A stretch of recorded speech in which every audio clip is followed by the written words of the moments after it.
Moi, je vais me présenter rapidement. Donc, je suis Marie-Amélie Coutancet. Je suis orthophoniste et dans les Yvelines et je travaille auprès d'enfants TND et TSA, notamment en prise en charge précoce. Et je suis également formatrice et responsable pédagogique à Ambition Handicap. Donc, Ambition Handicap, c'est notre organisme de formation avec lequel nous organisons ces webinaires voilà, régulièrement pour les pros de santé, voilà, différents profils et sur des thématiques assez variées. Deux mots rapides sur Ambition Handicap. Ambition Handicap, c'est un organisme de formation qui existe maintenant depuis 4 ans et qui a la particularité d'être un organisme de formation solidaire, c'est-à-dire que en fait, les bénéfices qu'on retire de nos actions de formation, en fait, sont reversés directement à l'association qui gère notre structure, en fait, où nous accueillons, donc maintenant cette année, 150 familles d'enfants avec des troubles du neurodéveloppement. Et donc voilà, c'est les bénéfices qu'on tire de nos actions de formation sont reversés directement à l'association pour voilà, financer du matériel, financer des projets, financer des actions gratuites qu'on propose soit aux professionnels de santé, soit aux aidants. Donc voilà, c'est notre petite particularité chez Ambition Handicap, c'est ce côté solidaire. Juste quelques informations un peu techniques par rapport au bon déroulé de ce webinaire. Donc le webinaire est enregistré pour le replay ensuite. Donc toutes les personnes inscrites auront accès au replay. On va vous demander aussi, pour pas qu'il y ait de bruit de parasites pendant la présentation de Delphine, de couper vos micros. Et si vous avez des questions, surtout, n'hésitez pas à les mettre dans le chat. Moi, voilà, je vais de toute façon bien regarder le chat pendant la présentation de Delphine et je ferai remonter ensuite vos questions à Delphine à la fin de la présentation lors du temps de questions. Donc n'hésitez pas même enfin durant la présentation à mettre vos questions dans le chat et comme ça voilà moi je gère cette partie-là pendant que Delphine fait sa présentation et je transmettrai vos questions. Voilà, donc en tout cas aujourd'hui, on va parler autorégulation comportementale chez les jeunes enfants.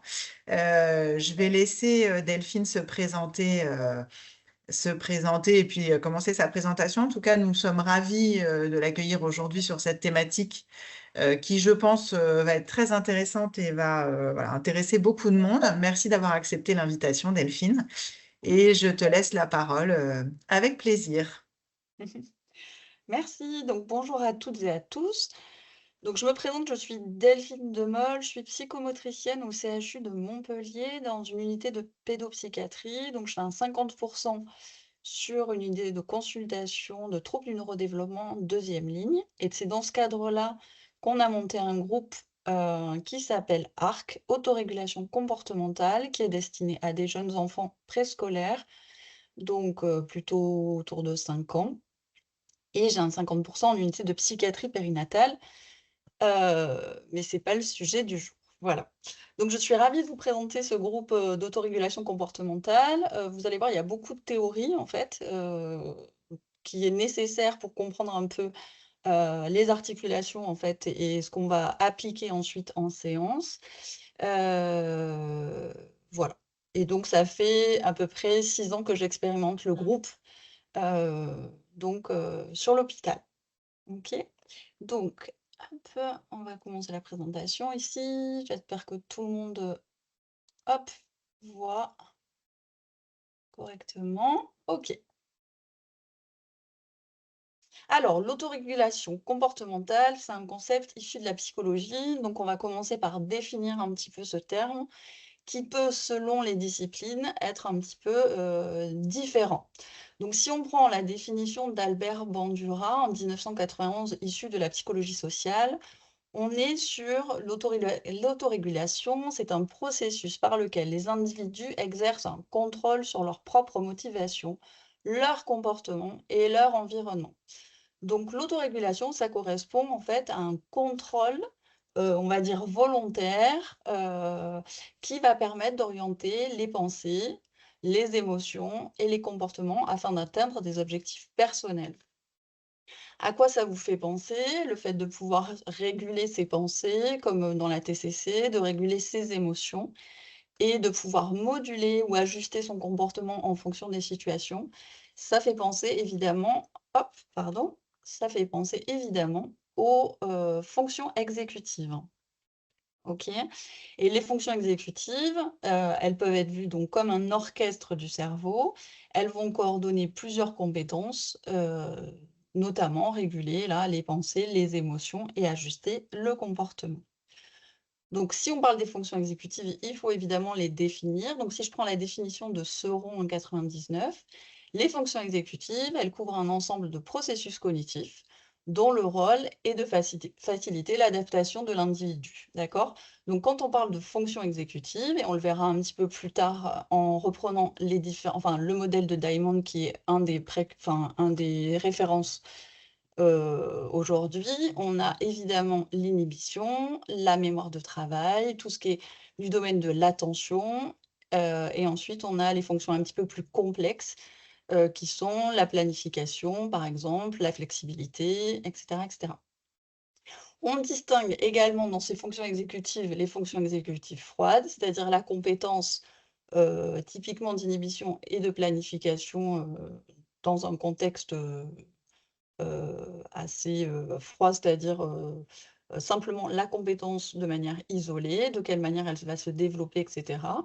Et on va distinguer les fonctions exécutives chaudes, c'est-à-dire utiliser les fonctions, exécutives froides dans un contexte plus écologique avec éventuellement une nécessité de se réguler, de réguler ses émotions, de réguler, l'urgence de la situation et cetera. Typiquement, si on veut distinguer ces 2 fonctions-là, des fonctions exécutives froides et des fonctions exécutives chaudes, c'est par exemple, j'ai des capacités de planification, c'est-à-dire je sais m'organiser et structurer une tâche et séquencer une tâche en différents éléments, en différents, voilà, en différents éléments et quand je suis dans une situation d'urgence telle que, par exemple, un médecin urgentiste va, utiliser des fonctions exécutives chaudes, c'est-à-dire qu'il va réussir à appliquer un protocole, planifier un certain nombre de tâches dans un contexte, heu heu, d'urgence et donc ça va évidemment nécessiter un apprentissage un petit peu différent. D'accord? Donc ça, c'était pour, hop, définir les fonctions exécutives froides et chaudes. Comment ce contrôle, il se fait? Ce contrôle, il se fait parce que, si, on a ces compétences, pardon, la comment dire? Le fait de pouvoir, comment dire? Heu, excusez-moi, hop, je voudrais pas me perdre. Le fait de pouvoir utiliser, en fait, avoir recours à ces différentes fonctions exécutives, ça va demander donc un apprentissage. C'est ce qu'on va appeler le contrôle top-down. Le contrôle top-down, ça va signifier que le cerveau, il va être en capacité d'utiliser donc des processus cognitifs, des processus des fonctions exécutives pour contrôler le comportement, l'attention, les émotions.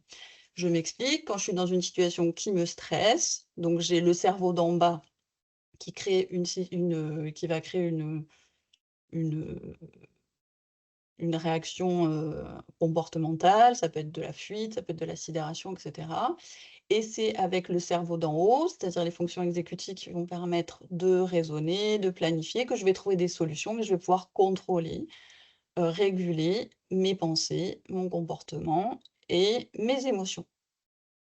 Donc en d'autres termes, si on reprend l'exemple de Bandura qui nous dit: «L'autorégulation, c'est de savoir, réguler ses pensées, ses émotions et son comportement». On est en plein dans les fonctions exécutives et hop, on est typiquement je n'arrive plus à avancer mon diapo, je ne sais pas pourquoi. Hop, on est dans un des principes actifs de l'autorégulation qui est le self-control. Donc dans un des principes de l'autorégulation, ce qu'on retrouve, c'est effectivement le contrôle top-down. OK? Ensuite, si on prend le modèle intégratif des fonctions exécutives de Diamond, hop, qui est ici, on regarde et on voit que dans ces fonctions exécutives, ce qui nous intéresse, hop, un petit souci, ok. Ce qui nous intéresse ici, c'est de voir qu'il y a la mémoire de travail et le contrôle de l'inhibition, qui sont des fonctions exécutives de base et qu'il existe une hiérarchie, c'est-à-dire que les fonctions exécutives dans l'apprentissage de ces fonctions, chez le tout petit enfant jusqu'à l'âge adulte, les premières briques de construction des fonctions exécutives vont être la mémoire de travail et le contrôle de l'inhibition. D'accord? Une fois que ces 2 briques sont suffisamment solides, on peut venir travailler des fonctions exécutives qui sont nettement plus élaborées, comme le raisonnement, la résolution de problèmes, la flexibilité, la planification. Donc ça, on le reverra un petit peu plus tard. OK?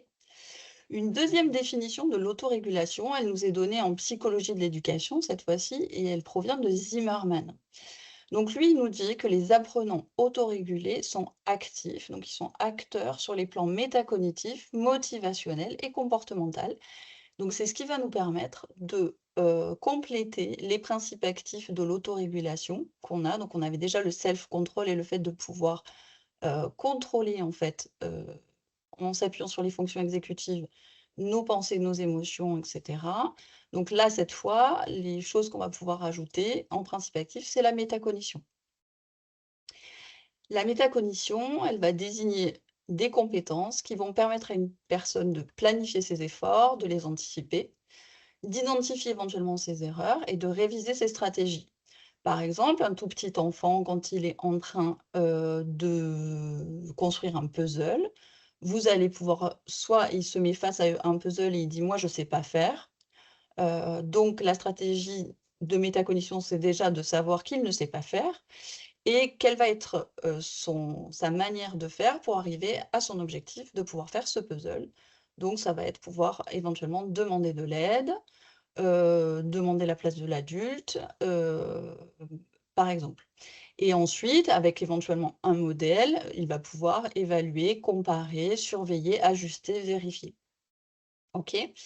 Donc ça, c'est un deuxième principe actif de l'autorégulation. Si on veut, faire des groupes d'autorégulation, il faut avoir, comment dire? Une bonne idée des fonctions exécutives de manière également isolée, c'est-à-dire, de quoi se constituent les fonctions exécutives et ensuite, il faut savoir comment travailler la métacognition. OK. Ensuite, Zimmerman, il nous parlait de motivation. Donc en motivation, on peut s'appuyer sur le modèle de théorie de l'autodétermination de Deci et Ryan. Ce qui nous intéresse ici, parce que je vais pas rentrer dans les détails parce que ça nécessiterait un petit peu trop de temps, c'est ici, c'est l'encadré en rouge.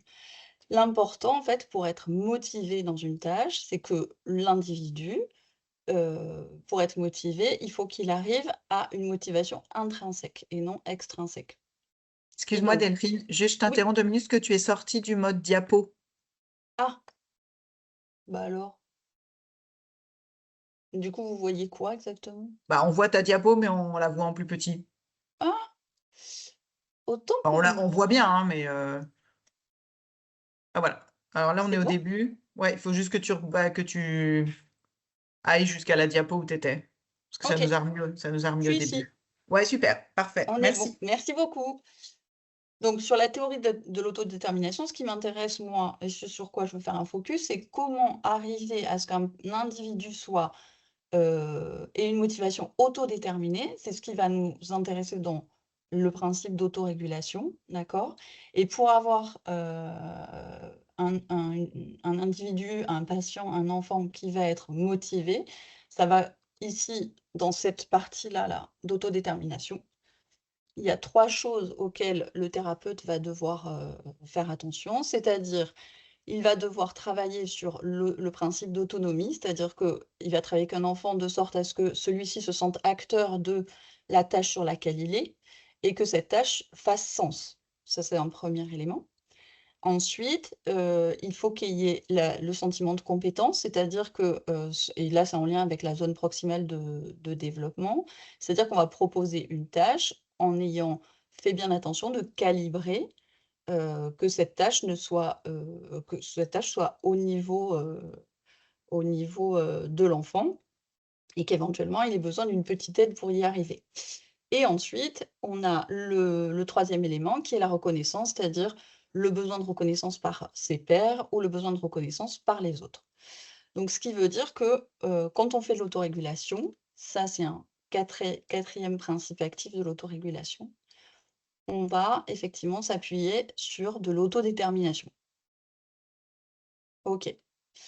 On n'oublie pas que dans une dernière définition de l'autorégulation de Blair, elle nous dit qu'en fait l'autorégulation, elle est multidimensionnelle. Ce qui veut dire que, ne parler que d'autorégulation en parlant effectivement, en se focalisant sur les fonctions exécutives, ce serait un peu réduire l'autorégulation. Ce qui veut dire que, Blair, elle nous dit: «L'autorégulation, ça va nécessiter, effectivement un contrôle attentionnel, mais ça va aussi nécessiter d'être vigilant aux facteurs personnels, et notamment la personnalité de l'enfant, à ses facteurs émotionnels, à ses facteurs physiologiques, c'est-à-dire est-ce qu'à ce moment-là, il est fatigué, est-ce qu'il a faim, est-ce que ça peut diminuer sa capacité à se contrôler ou est-ce que, au contraire, dans certaines situations, peuvent majorer ses compétences en termes de régulation et ça va dépendre également des facteurs sociaux et environnementaux. C'est-à-dire que, notamment chez les jeunes enfants, la manière dont l'enseignant va soutenir l'enfant, donc la manière dont il va donner des encouragements ou la manière dont il va donner des feedbacks et les interactions elles-mêmes avec les autres enfants, ça va influencer la capacité à réguler ses comportements. Donc on arrive à un quatrième principe actif de l'autorégulation en ayant fait une espèce de petite tambouille, des différentes, définitions en vigueur aujourd'hui. C'est que pour faire de l'autorégulation, il faut travailler à la fois le self-control, il faut savoir un petit peu comment ça se développe et comment ça se passe chez les enfants. Il faut savoir travailler la métacognition, l'autodétermination, et la motivation et il faut savoir effectivement comment se positionner, c'est-à-dire, vis-à-vis de l'enfant, comment pouvoir, réguler en fait ses interactions, comment pouvoir réguler les renforçateurs, les récompenses et cetera. OK. Donc là, si on entre un petit peu plus dans le sujet autour des compétences des enfants et comment ces compétences en fait, elles se développent. On remarque en fait qu'il y a des études qui nous disent que 50 seulement, donc la moitié des enfants entrant en maternelle, ne possèdent pas encore des compétences en autorégulation. Donc ça veut dire que ça va avoir une influence à la fois sur leurs apprentissages et à la fois sur leurs habilités sociales.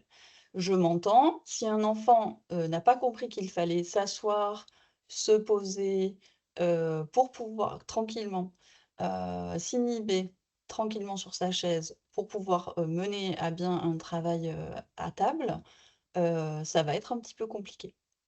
D'accord? L'idée dans l'autorégulation, c'est que les enfants, au départ, notamment les enfants de maternelle, apprennent à s'autoréguler sur la base d'apprentissage explicite, de consignes explicites et sur la base d'indices qu'on va leur fournir. D'accord?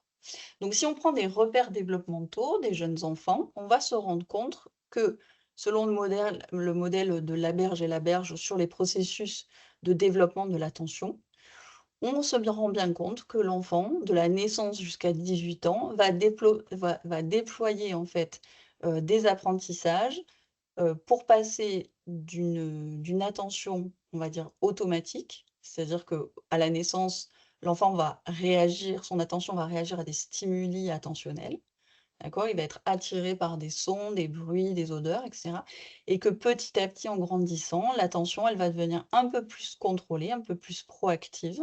Donc parmi toutes les compétences qu'il peut acquérir, ce que j'ai fait en sorte de mettre en évidence le fait que il faut à peu près 5 ans à l'enfant pour passer d'une attention exogène à une attention endogène.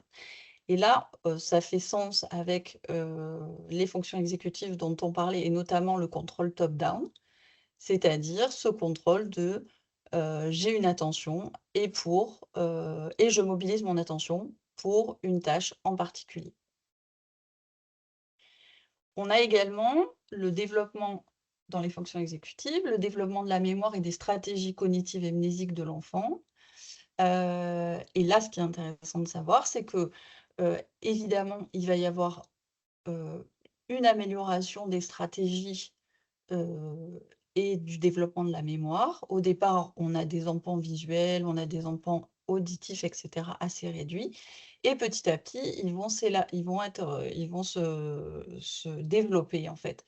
Et ce qui est intéressant de noter ici, c'est que l'enfant va, autour de 8 ans, va être en capacité de développer des stratégies, de résolution de problèmes, donc des stratégies cognitives et mnésiques pour améliorer ses compétences en mémoire. Donc en gros, ça veut dire qu'il est capable aussi ici de, de contrôler davantage ses compétences mnésiques. Et plus il va faire ça, plus évidemment, il va pouvoir aller vers des, comment dire, des tâches, être en multitâche. Voilà, ça va de pair, hein. Ok. Si on prend le développement des fonctions exécutives, là on voit que vers 1 an, l'inhibition va commencer à se développer avec la compréhension du non. Voilà, entre 3 et 6 ans, il est plus facile d'inhiber des réponses motrices que verbales. Vers 4 ans, on a une inhibition et on commence à avoir une autorégulation en lien avec le développement du langage. Et ensuite, vers 5 à 8 ans, le développement du discours interne fait que l'enfant acquiert une certaine autonomie dans l'autorégulation.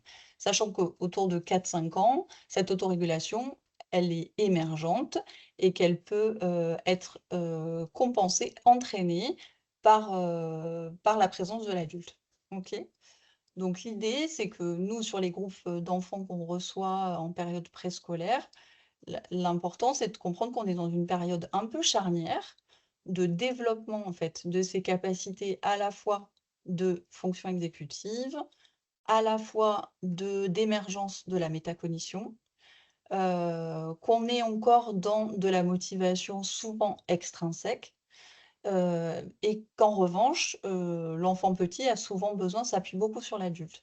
Donc vous voyez qu'avec ces 4 principes actifs, si on s'ajuste et qu'on s'adapte, on peut, comment dire? Faire travailler l'enfant et lui permettre de développer ses capacités d'autorégulation.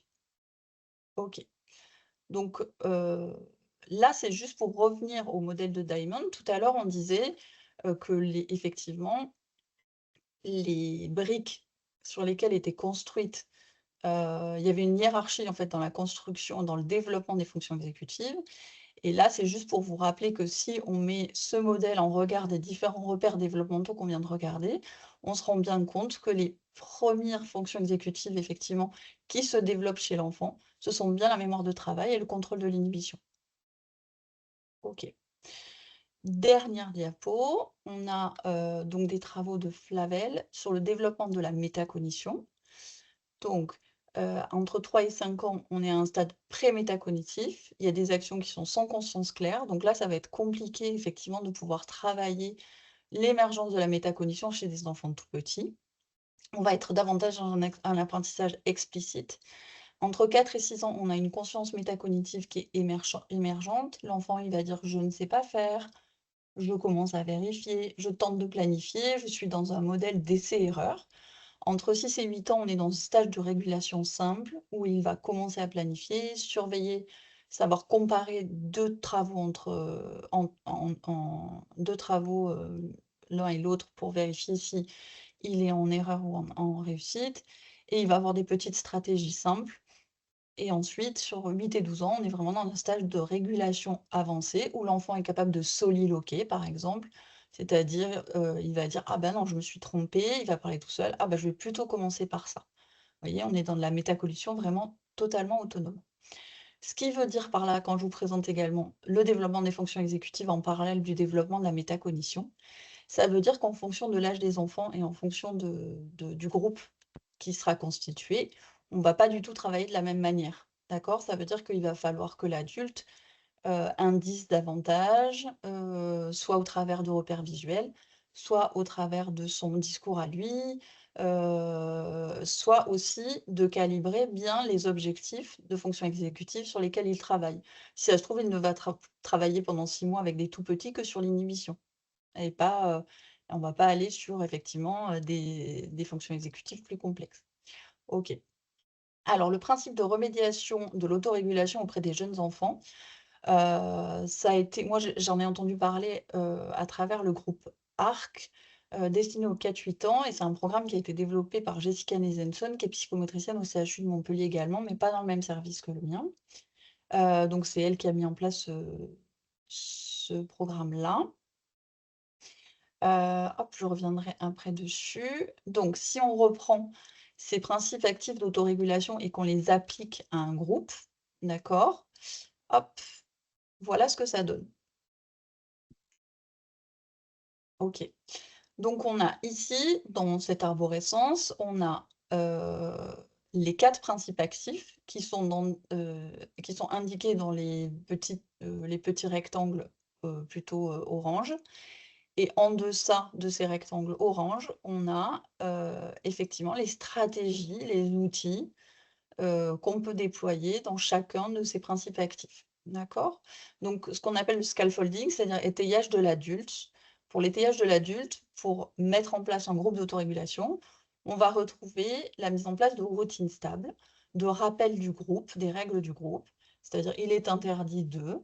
On va avoir des indices spatio-temporels, on va avoir de la guidance verbale et des stratégies pour faire apprendre à l'enfant, des stratégies d'auto-instruction et des stratégies d'image mentale, et cetera. D'accord? Donc la structure de séance, la routine qu'on peut retrouver et qui est toujours la même, nous, elle se construit comme ça quand on prépare le groupe, c'est-à-dire qu'on a un petit temps sur, autour duquel on parle des émotions. Ensuite, on a un deuxième temps où on va travailler systématiquement l'inhibition de la réponse. Ensuite, on travaille l'attention visuelle et auditive et ça, on le fait pendant, heu, l'ensemble de la durée du groupe, parce qu'on sait qu'il faut travailler l'inhibition et l'attention sélective en même temps. Sinon, ça peut avoir, si on travaille uniquement l'inhibition, ça peut avoir un effet délétère et régressif sur l'attention sélective. Donc tout au long, en fait, de la durée du groupe, environ, 12 séances, on travaille avec les enfants toujours de la même manière. Ensuite, on a un petit temps de planification au travers de jeux symboliques. Je vais m'y prendre comme ceci ou comme cela. On a un petit travail de pleine conscience ou de relaxation et on a, l'aspect motivationnel avec un petit temps sur, je m'auto-évalue et je me récompense. OK? Donc ça, c'est le rappel des règles du groupe. Ça, c'est comment on va, effectivement, je pense que tout le monde utilise ça, enfin beaucoup de personnes utilisent ça aujourd'hui. Comment on va rendre, visuel le temps passé, pour une activité. Soit c'est au travers du planning visuel, soit c'est au travers d'outils comme le timer. On va structurer l'espace pour les tout petits, c'est-à-dire on va, leur indiquer où ils s'assoient, exactement, s'ils doivent être debout à des moments, et cetera, et cetera. Et donc en fait, pour l'étayage de l'adulte, pardon, on va effectivement pour chaque stratégie, essayer d'accompagner l'enfant à réfléchir à la stratégie métacognitive qui est, la meilleure en fonction de l'activité qu'on propose. Donc là, je vous ai fait un petit tableau récap, que vous aurez la possibilité de relire, a posteriori. OK. Ensuite, sur, l'aspect motivationnel du groupe, puisqu'en fait, un des principes actifs étant la motivation, donc on va chercher encore une fois à ce que la motivation de l'enfant et des parents soit autodéterminée. Pour ça, on va passer par des outils qui sont le MCRO, en début de prise en charge, par la personnification des compétences au travers de petits personnages rigolos, comme ça pourrait être le cas dans Reflecto, par des stratégies de récompense, donc l'enfant et de renforçateur, et évidemment, va viser l'autonomie, le plaisir, la reconnaissance des pairs en généralisant les compétences. D'accord? Et donc ça passe par la zone proximale de développement et ça passe par effectivement, donc je choisis une tâche en présence de l'enfant, pour qu'il y mette du sens, c'est-à-dire, je voudrais qu'on travaille enfin, quelle tâche voudrais-tu qu'on travaille? Quelle serait pour toi celle qui fait le plus sens? D'accord? Et ça, c'est au travers du MCRO. Je ne sais pas si vous connaissez. Là, c'est plus le MCRO que j'utilise, ça c'était le MCRO, modèle canadien du rendement occupationnel. C'était en fait pour déterminer quelles étaient les activités que l'enfant voulait apprendre à faire en groupe. D'accord? Aujourd'hui, ça c'était le questionnaire initial. Aujourd'hui, ce questionnaire, il est agrémenté des petits personnages que je vous présenterai ensuite. C'est-à-dire, quel personnage je dois utiliser pour pouvoir apprendre à, ranger mes jouets, partager mes affaires et cetera. OK. Donc, sur l'aspect motivationnel, donc il y a la personnification des compétences fonctionnelles. Donc l'enfant, au travers des petits personnages là qui sont dans le groupe Super Effort ou Super Stop, va apprendre à s'identifier à ces petits personnages et donc à chaque fois la question ce sera: «Bah, pour faire cette activité, as-tu besoin d'utiliser, Super Effort? As-tu besoin de Super Stop? Pourquoi tu n'es pas arrivé à faire cette tâche?» Voilà, est-ce que tu as besoin d'un autre personnage? Et cetera, et cetera. Donc, OK. Donc sur le plan motivationnel, ces petits personnages, ils vont permettre une projection assez affective. Les enfants, ils aiment bien s'identifier à ces petits personnages. Il y a une dimension qui est assez ludique et il y a la volonté effectivement de ressembler à Super Stop, Super Effort, Super Zen, Super Copain, et cetera. Pour la motivation, on a le système d'économie de jetons et de renforçateurs. Et ensuite, sur les aspects top-down et de métacognition, hop, ici, hop. Donc, les compétences visées dans le groupe ARC, c'est développer des stratégies cognitives, développer des stratégies comportementales, comme le retour au calme. Ça peut être développer la gestion des émotions, développer l'estime de soi et la motivation, ou développer les relations sociales et les relations de communication avec les pairs. D'accord? Donc, on a bien vu qu'en fait, sur les jeunes enfants, il fallait que pour passer de, pour passer, comment dire? De stratégies métacognitives, heu, pour développer les stratégies métacognitives chez les jeunes enfants et pour qu'ils deviennent autonomes, il faut passer par des stratégies de guidance, que peut mettre en place l'adulte et on passe donc de l'externalisation à l'internalisation. Donc, par exemple, vous avez, l'enfant qui dit: «Bah, je vais essayer ça», l'adulte qui va l'aider en disant: «Bah, comment tu pourrais le faire? Tu commencerais par quoi? Donc dis-moi-le». Donc c'est vraiment on est dans le stop and go. Je stoppe, je réfléchis à ce que je vais faire et go, je le fais et ensuite je vérifie si ce que j'ai fait est correct ou pas. Et l'idée, c'est de toujours encore une fois, c'est de viser l'autonomie et la régulation indépendante. OK. Là, je vous ai mis des petits verbatims, juste pour vous expliquer un petit peu quelles peuvent être les interactions et les dialogues qui peuvent avoir lieu, durant le groupe. D'accord? Donc par exemple, l'enfant veut se lever avant son tour, pour un jeu. D'accord? Donc on introduit le petit personnage: «Regarde, voici, c'est super stop celui-là. Il t'aide quand tu dois arrêter avant d'agir. Quand tu sens que tu veux bouger ou parler de suite, tu dis super stop et tu te mets en pause». D'accord? Donc l'enfant, ensuite on pourrait lui dire pendant le jeu: «Que pourrais-tu faire maintenant pour écouter super stop? Est-ce que tu dois rester assis?»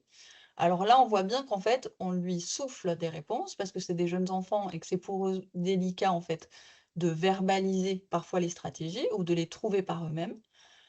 Donc on est obligé de compenser un petit peu, soit, bah, un langage qui est en développement, soit une espèce de flexibilité qui est en train de se construire par, de l'indissage verbal. Pareil, les retours qu'on peut faire à l'enfant, c'est: «Et si tu restes assis, qu'est-ce que tu peux faire en attendant ton tour?» Donc l'enfant peut dire: «Je peux regarder si je reste assis ce que sont en train de faire les autres. Et si tu sens par exemple que tu as très envie de te lever, je peux respirer comme super stop».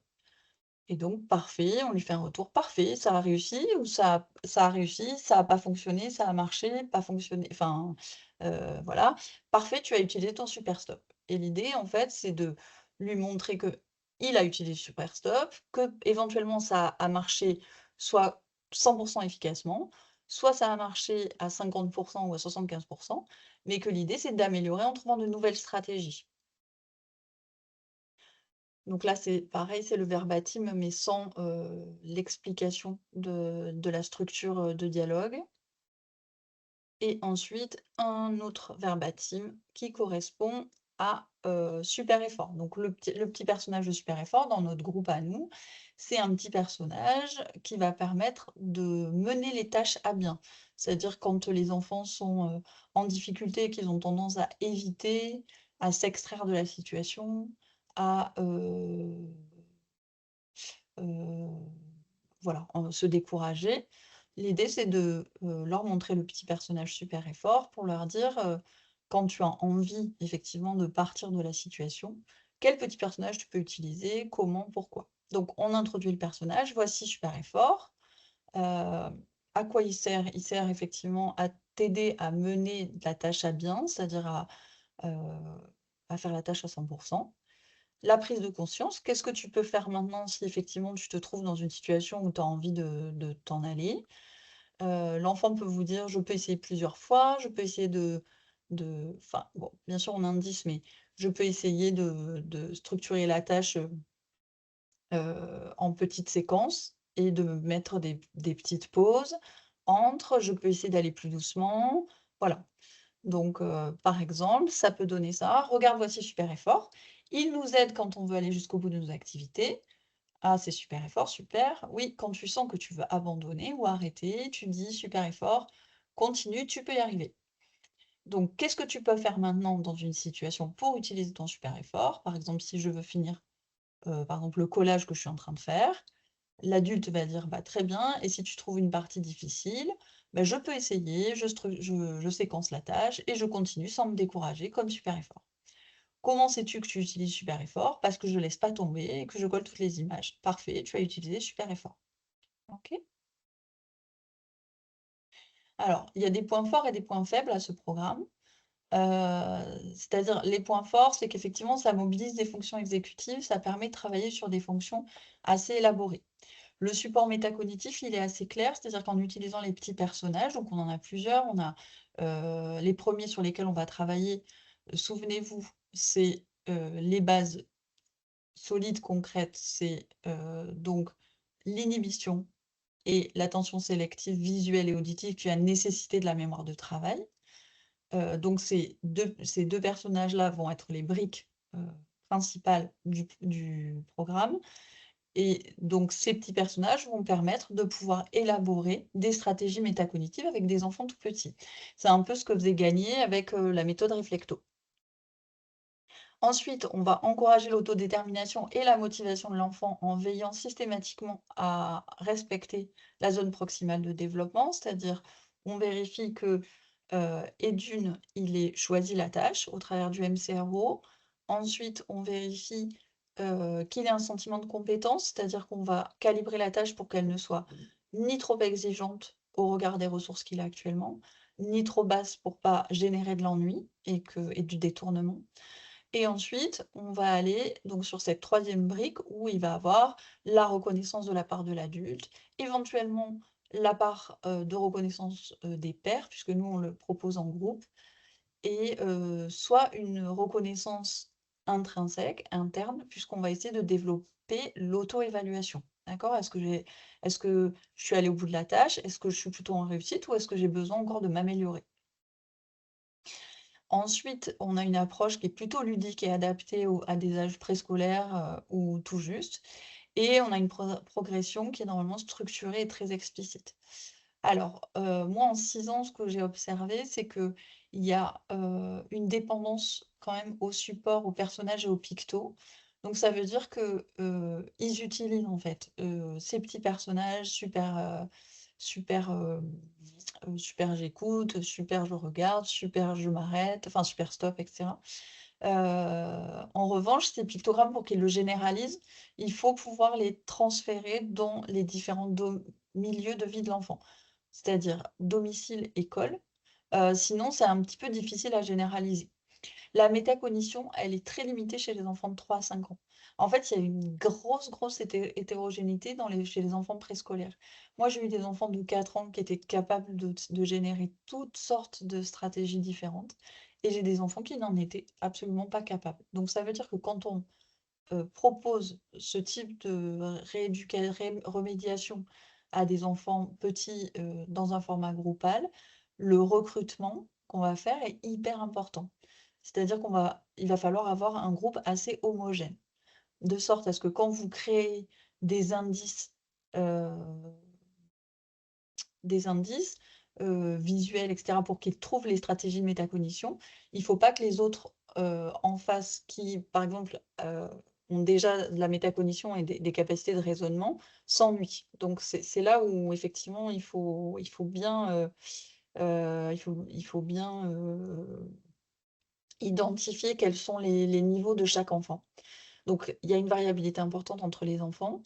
Il y a une nécessité de guidance et de guidage qui est extrêmement importante. Ça, c'est des groupes qui sont, très coûteux en termes de flexibilité et d'adaptation, voilà, et on remarque très souvent à la fin des groupes, sachant que sur ces groupes-là d'autorégulation, nous, on peut viser jusqu'à, 6-7 compétences. Si vous prenez l'ensemble des fonctions exécutives, vous allez avoir effectivement super stop pour l'inhibition, vous allez avoir, encore une fois, la mémoire, avec, que nous on travaille avec l'attention sélective, super, je regarde, super j'écoute. Vous allez avoir des stratégies de super effort pour maintenir l'effort jusqu'au bout. Vous allez avoir, super zen pour pouvoir travailler l'autorégulation émotionnelle.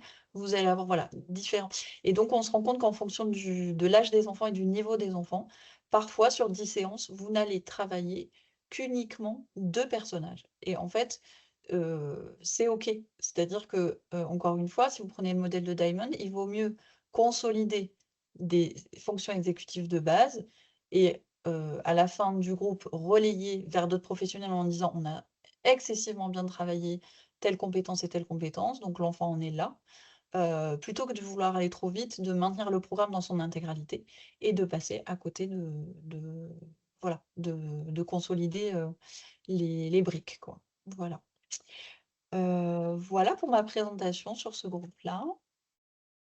Je vous remercie de votre attention et voilà, je suis disponible pour les questions. Par contre, je vais peut-être enlever, voilà. Ok, bah écoute, merci beaucoup Delphine pour cette présentation hyper dense mais hyper riche. C'était hyper intéressant tout ça. Écoute, il y a enfin, il y a pas mal de questions dans le chat. Si ça te va, du coup, je te les transmets, voilà, telles quelles. Oui. Euh, il y a Nathalie qui fait une remarque en disant enfin, qui pose une question en demandant ce qu'il y a beaucoup, enfin, précisant qu'il y a beaucoup d'éléments de ce programme dont tu parles qui ressemblent au programme RPFE. Ah! Est-ce, C'est alors, effectivement, c'est beaucoup moins, il y a beaucoup effectivement de similitudes avec RPFE, mais après nous on travaille, on travaille, comment dire? Je travaille avec Emmanuel Madieu en fait, qui est à l'origine, du RPFE, donc on est un peu sous les mêmes, concepts et cetera. Ce qu'il y a, c'est que est-ce que peut-être tu peux juste, en deux mots pour les personnes qui éventuellement connaîtraient pas le RPFE, juste nous dire voilà, ce que ça veut dire RPFE et nous dire ce que c'est comme type de programme, juste en 2 secondes, hein. oui, alors, c'est un programme qui a été, qui est inspiré d'un programme de recherche, si je me trompe pas, et qui a été remodelé pour, de la prise en charge. Donc c'est un programme que mon collègue Emmanuel Madieu et Charlotte Viatek ont mis en place à Ouais, destination des adolescents, quand les adolescents présentent effectivement une symptomatologie proche du TDAH, ou en tous les cas, qui ont des problèmes dans les fonctions exé. Et donc c'est de la remédiation de fonctions exécutives, et effectivement, ça touche, les émotions, la planification, les stratégies, mnésiques et cetera. En fait, ça pourrait y ressembler, mais en ce qu'on voit peut-être pas sortir ici dans mes diapos, parce qu'en fait, j'ai pris le parti de partir sur des choses très théoriques, c'est plutôt la manière, dont moi je vais indicer. En fait, il y a une réelle expertise sur les jeunes enfants et en fait, on peut pas mener un groupe, auprès d'ados comme on va mener un groupe auprès de jeunes enfants. Il y a une temporalité différente, il y a un indissage qui est différent, il y a une manière de parler, d'introduire les choses et sur le RPFE, on n'a pas de petits personnages. Si je me trompe pas, je crois pas qu'on ait des personnages, qui vont illustrer les stratégies métacognitives, hein. ok. Elles sont Ah, vraiment explicites, quoi, ouais, et ouais. on est plutôt dans de la guidance, de la découverte guidée de stratégies, alors que nous, les stratégies, elles sont induites. Ok. Parce que les enfants n'ont pas la capacité les jeunes enfants, ils n'ont pas la capacité d'élaborer tout le temps, en fait, des stratégies métacognitives en disant: «Moi, je fais comme ça et du coup, il faudrait que je corrige ci ou ça». Alors que chez les ados, c disons que voilà, c'est ça qui l'entraîne. Ouais, Moi, ok. j'essaie plutôt de trouver des stratégies compensatoires que je vais donner aux enfants, alors que sur le groupe RPFE, c'est aux enfants eux-mêmes de trouver leur stratégie compensatoire et de trouver la manière et de réfléchir la manière dont ils vont faire, dont ils font ça et la manière dont ils, contrôlent en fait ou dont ils usent de leur fonction exécutive. Ok, merci. Mais en tout cas aussi, sachez pour les personnes qui seraient intéressées par ce programme RPFE que justement Emmanuel Madieu et Charlotte Fiatek ils donnent des formations avec nous, Ambition Handicap, sur justement ce programme RPFE. On a aussi l'approche coop, donc des choses qui sont aussi très en lien un peu avec tout ce que tu nous as décrit dans la théorie, des approches top-down, etc. Ce que vous voyez sur la diapo. J'ai pas mal de questions sur la constitution des groupes que tu as. Oui, Combien il y a d'enfants, enfin combien il y a d'adultes, avec qui tu le fais, l'âge un peu des enfants. OK. Donc 3-4 ans, on évite, on prend pas d'enfants de 3-4 ans. Nous, on prend des enfants qui ont, 5 ans, entre 5 et 6, parce qu'avant, il y avait une trop grande hétérogénéité et on n'arrivait pas à travailler. Donc on a essayé, pendant 2-3 ans de prendre des enfants de 4-5 ans et en fait, on se rend compte qu'entre 4 et 5 ans, il y a vraiment une période charnière qui fait que ça crée une trop grande variabilité, un trop grand décalage entre les enfants et ce qui fait, que les adaptations et la manière d'intervenir auprès des enfants est différente. Donc nous, on prend plutôt des enfants de 5-6 ans et on prend ce parti-là parce que 5-6 les enfants de 6 ans vont soutenir, en fait, heu les enfants un peu plus petits. On a, 4 enfants, qu'on accueille sur 12 séances et moi je fais un groupe avec une infirmière. Et il peut arriver dans des situations totalement idéales qu'on ait, un étudiant en troisième année et à ce moment-là, on est 3 adultes pour 4 enfants. Ok. Et du coup, le profil des enfants que vous accueillez, c'est quoi? C'est des enfants tout venant ou avec un profil particulier? Alors, on a des enfants, avec, soit un diagnostic en fait de TDAH qui a été posé très précocement parce que les symptômes étaient sévérissimes. Soit on a des enfants en TSA avec un bon niveau et au niveau verbal, au niveau cognitif, c'est préservé, mais qui ont, bah, voilà, des difficultés de régulation et d'ailleurs ces programmes d'autorégulation, ils sont mis, en application par l'éducation nationale, auprès des enfants TSA, notamment les DAR. Ils s'appuient beaucoup là-dessus, sur ce genre de voilà, de programme. Hem et surtout, comme c'est des jeunes enfants, nous on a des f enfin, il faut que les familles, en fait, soient partie prenante dans la rééducation. Parce qu'en fait, ce que j'ai pas dit, c'est que, au tout début du groupe, moi je l'animais seule, avec donc l'infirmière et après plusieurs, sessions, ce qu'on a fait, c'est qu'on a, moi j'ai demandé à une psychologue de pouvoir recevoir les parents, au minimum tous les 15 jours, en groupe. De sorte à ce que la psychologue puisse reprendre avec les parents, les stratégies qui étaient travaillées les stratégies, de super j'écoute et cetera, qui étaient travaillées en séance. Donc qu'est-ce que fait la psychologue? C'est qu'elle réexplique quelles sont, les stratégies qui sont travaillées au travers des petits personnages. Elle identifie des tâches de la vie quotidienne, voilà, avec les parents. Comme ça, les parents peuvent également soutenir l'apprentissage en disant, à l'enfant, bah: «Ah bah, je vois que là, c'est difficile, de te tenir, assis pendant le repas. Quel petit personnage tu pourrais, appeler pour qu'il t'aide?» et cetera. Donc je peux appeler Super Stop. «Ah bah, voilà, on va essayer, d'accord? On va essayer de» donc voilà. Et donc, du coup, si je comprends bien ce que tu dis, ça veut dire qu'il y a à la fois une prise en charge des enfants en groupe avec toi sur les groupes ARC et tout ça, et du coup, les parents, eux, ont une sorte de suivi, et c'est un suivi systématique avec la psychologue pour pour intégrer aussi enfin, les concepts que vous proposez aux enfants. Du coup, il y a Oui, comme un double, le suivi des enfants et le suivi des parents, en fait. c'est ça. Ok. Parce que moi, j'ai trouvé que moi, moi seule à la sortie du groupe, en 10 minutes, expliquer aux parents ce qu'on avait travaillé et ce Mm. qu'ils devaient travailler comme objectif à la maison pour que la compétence se généralise, c'était pas du tout efficace. Donc en fait, je me suis dit, ces parents-là, donc c'est quand même des familles qui vont qui vont être, voilà, disponibles psychiquement, qui vont avoir la possibilité aussi de se rendre disponibles, de pouvoir accompagner leur enfant dans cet apprentissage-là. Toutes les familles peuvent pas répondre à ce type de groupe quand même, hein. Ce que je sais aussi, c'est que je crois que dans la formation initiale, c'était pas forcément prévu comme ça. Mais moi, je trouve que c'est plus efficace effectivement que les parents. Et puis si on prend les recos sur les jeunes enfants, notamment des recos australiennes, etc., parce nous en France, on n'en a pas, euh, en tout cas dans ce domaine-là, ils nous disent que si on travaille ce type de programme, il faut absolument que les parents soient partie prenante. D'où l'intérêt en fait de créer une guidance parentale, je ne sais pas si on peut l'appeler comme ça, mais une guidance parentale à raison de tous les 15 jours pour que les parents arrivent à suivre quelles stratégies sont travaillées. Ok. Et donc, du coup, ça me permet de rebondir sur une autre question qu'il y a dans le chat. Il y a quelqu'un qui demande s'il existe une formation ou un livre sur ces ateliers dont tu parles, sur Ah, cette approche ARC. alors, c'est pas manualisé, il n'y a pas de livre aujourd'hui. La formation, elle est proposée par Jessica Nezenson.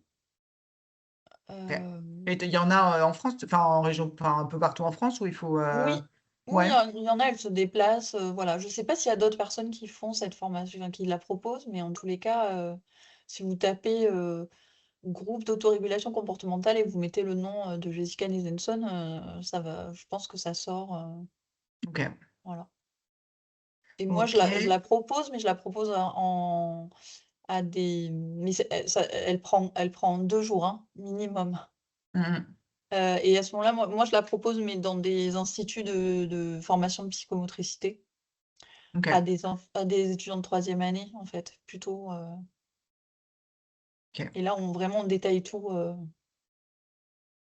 D'accord. Et alors attends, je regarde les questions. Il y a Maro qui demande par rapport à quand tu parlais de la généralisation des pictos, enfin des personnages et des pictos dans les milieux de vie de l'enfant, est-ce que du coup ces pictos, vous les transmettez, vous, dans les écoles, dans les milieux, enfin à la maison, etc. Oui, moi, je les transmets. Alors, en fait, ce que je fais, c'est que l'enfant, il a un classeur avec lequel il part. Et en fonction des stratégies, voilà, qui ont été travaillées, on peut donner des missions aux enseignants qui, pareil, ont envie de s'investir. Et on ne donne que des missions à la maison quand les enseignants n'ont pas envie. Ça, préalablement, on vérifie, en fait. On demande à l'enseignant s'il rencontre des soucis. S'il dit non, mais moi, je ne veux pas en entendre parler, parce que ça peut arriver, il y a des enseignants qui ne sont pas du tout, euh, qui ont pas le temps de s'investir, etc. Mais pour ceux qui s'investissent, moi, l'enfant part avec un porte-vue à la maison et à l'école, et il a des petites missions à faire avec le petit personnage, mais des missions qui sont propres à chaque environnement de sa vie. D'accord? Donc elles sont identifiées avec le professeur ou les parents, ou les parents. D'accord. Et est-ce que vous arrivez en général à avoir du lien avec, voilà, avec les parents, c'est plus facile, mais avec les enseignants, ça arrive ou c'est pas trop repris? Ah si, avec les enseignants, Si, c'est très. c'est Avec très les enseignants, repris. c'est très repris. Il y en a même. Ah, Moi, top. j'ai dû aller faire des interventions pour Ouais, expliquer super. à certaines enseignantes qui l'utilisent en fait aujourd'hui. Elles ont repris tous les personnages, etc. Et elles me disent, moi maintenant, dès que j'ai des classes de jeunes enfants, je reprends ce programme-là sur toute une année, quoi. Ouais, ok. Donc en fait, voilà, elles utilisent vraiment ces petits personnages. Donc, moi, en fait, ce que j'ai fait, c'est que j'ai repris les petits personnages initiaux, mais comme j'avais pas les droits, je les ai un peu maquillés, etc. pour Parce qu'en fait, ils gruger un correspondent peu le vraiment, truc. du coup, les personnages que tu as, c'est vraiment comme ceux de Reflecto, ça correspond aux mêmes fonctions, Et, pas tout quasiment, à fait. j'ai plus tous Alors moi, j'en invente en fait, Dans j'en l'inventaire. rajoute en fait dans mon programme en fonction des objectifs que je dois travailler avec les enfants. Ok. Donc au départ, j'ai les briques de base. Donc comme dans la méthode Réflecto et après en fonction, je peux en créer d'autres. D'accord, Et ça va dépendre des objectifs, qui sont déterminés par, l'enseignant, l'enfant et le parent. d'accord. Et donc ce qu'on a fait, c'est on les a mis sous forme de petites étiquettes pour que l'enfant puisse les glisser dans une trousse. On a fait des plus grandes étiquettes pour que le parent, qu'on a accroché comme un porte-clés, de sorte à ce que le parent, quand, il est à l'extérieur, il puisse, montrer de manière visuelle le petit personnage sans forcément rappeler des fois, parce que quand on donne au départ des informations, verbales, heu ou visuelles et puis petit à petit, on peut, pour estomper, l'aide en fait, on peut très bien juste montrer le picto à l'enfant. Donc pour aller vers ça, on fait aussi des petits, ouais, des petits porte-clés avec tous les petits personnages qui sont accrochés en images et le parent peut sortir ces trucs-là, il l'a dans la poche ou dans son sac. OK. Je regarde encore un peu, j'ai encore deux trois questions. Il y a à nouveau des questions par rapport à la formation, Oui, de savoir si c'est accessible aux libéraux, à tout professionnel de santé. Est-ce que tu sais un peu comment en fait, c'est pré- c'est ouvert à tous les professionnels de santé qui travaillent avec des jeunes enfants, qui veulent en savoir un petit peu plus sur, voilà, comment mettre en place ce type, et au contraire, maintenant, aujourd'hui, avec le développement des plateformes et cetera, il y a, comment dire? Un basculement des profils.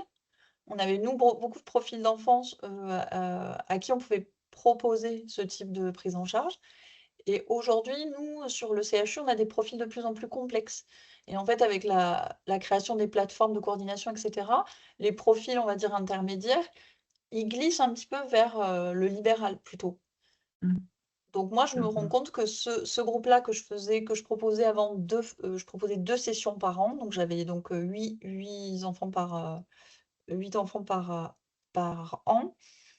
Bah, plutôt maintenant ces enfants-là, ils glissent vers le libéral et maintenant moi là aujourd'hui là j'ai proposé qu'une session cette année et maintenant je suis sur, voilà, d'autres problématiques, des choses un peu plus, enfin un peu différentes. Mais Ouais. l'autorégulation là, en tout cas au CHU chez nous, ça commence à être un peu moins demandé parce que c'est fait, à l'extérieur.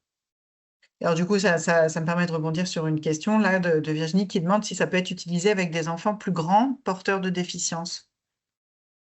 Alors moi je l'ai jamais testé, mais je pense que oui, ça peut l'être, mais toujours pareil, c'est qu'il faut vraiment bien vérifier. Bah, déjà, il faut, avoir un ensemble d'outils qui va permettre de pallier, voilà, aux différents déficits.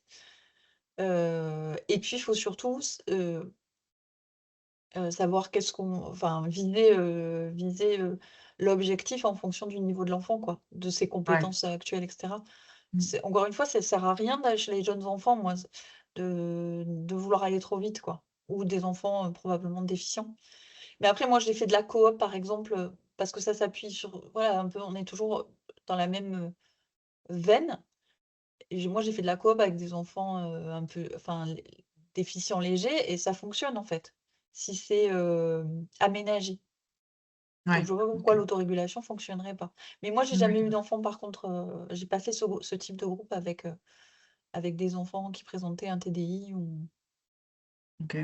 donc c'est Et à est-ce que tenter. ça pardon, excuse-moi. Est-ce que ça te paraît pertinent de transposer tout ce que tu nous as présenté sur une prise en charge individuelle au lieu de groupe? Alors oui, mais encore une fois, l'aspect multidimensionnel des fonctions exécutives, des stratégies métacognitives et cetera, c'est intéressant de les travailler au domicile et avec la participation des enseignants, de sorte à ce que les petits personnages et les compétences que l'enfant va acquérir soient travaillées dans un milieu plus écologique. De sorte à ce que ça réponde à, heu, aussi le fait que la métacognition, ça s'acquiert aussi dans des environnements, différents, variés, multidimensionnels. Mmh. Donc en fait, il faut pas seulement que ce soit en libéral, c'est très bien, en individuel, très, très bien, mais par contre, il faut que ce soit repris de manière écologique dans les milieux de vie de l'enfant. Ouais. Bah, Sinon, c'est toujours parce que c'est ça finalement chez les jeunes enfants le plus difficile, c'est le transfert des compétences, quoi. Mm. Parce qu'un enfant de 8-9 ans, moi j'ai des enfants de 8-9 ans dans d'autres types de prise en charge, ils vont faire du lien, ils vont revenir la semaine d'après en vous disant: «Bah, j'ai utilisé ce dont on a parlé, je suis trop content, ça a marché», et cetera. Les jeunes enfants, ça va venir d'un étayage de l'adulte. Donc ça va venir de l'enseignant, de la grand-mère, du grand-père, de l'adulte, et cetera, quoi. Mm. Mmh. Ouais. Donc si Ok. c'est juste pris en libéral, c'est comme moi, si c'est juste pris au CHU, pour moi, ça sera beaucoup moins efficace et je ne sais pas si ce sera maintenu dans le temps, et cetera. Or, c'est ça qu'on vise, en fait. Ouais. Et je me dis peut-être que la question, c'était aussi de savoir si peut-être l'utilisation des petits personnages, tu vois, peut être utilisée, je pense, en séance individuelle sur un autre contexte de travail, tu vois, peut-être, mais d'utiliser aussi le jeu Super Stop, Super En J'écoute, fait, etc. En fait, un peu comme un picto, comme un visuel oui, qui rappelle un peu tout ça, en fait. oui. Jessica, elle me disait qu'il y avait là, il y avait des orthophonistes, et cetera, enfin, nous, on a sur Montpellier, il y a pas mal d'orthophonistes à qui, moi, j'envoie les pictos en disant: «Ben, ça, il sait le faire avec tel, Ouais, type de consigne». Donc il faut pas hésiter parce que du coup, vous allez consolider la compétence, quoi. ouais, c'est ça. Mmh. Ouais. Ok, bah écoute, je crois que j'ai déroulé toutes les questions et on est genre pile. Il est 13h31, tu vois. Donc franchement, timing impec. Bravo Delphine. Oh bah, c'est bon, Bah c'est écoute, en avec tout plaisir cas, en tous les cas, ouais, merci beaucoup en tout cas pour cette super présentation. Merci à vous tous de vous être connectés aussi nombreux et d'être restés jusqu'à la fin. Voilà, n'hésitez pas à cliquer sur les liens et à aller vous promener sur nos sites et nos pages de réseau pour avoir la suite des webinaires comme ça qu'on propose et les formations qu'on propose également. Et puis, on vous souhaite à tous un excellent week-end. C'est bientôt. Ou un bon appétit déjà, parce que c'est oui, peut-être l'heure du déj déjà, hein. Et puis, au plaisir de vous retrouver très bientôt sur nos réseaux. Et encore merci Delphine pour ta merci. présentation très très enrichissante. Merci beaucoup. Au revoir à tous. Bonne journée, au revoir. Bonne journée. Au revoir. Au revoir.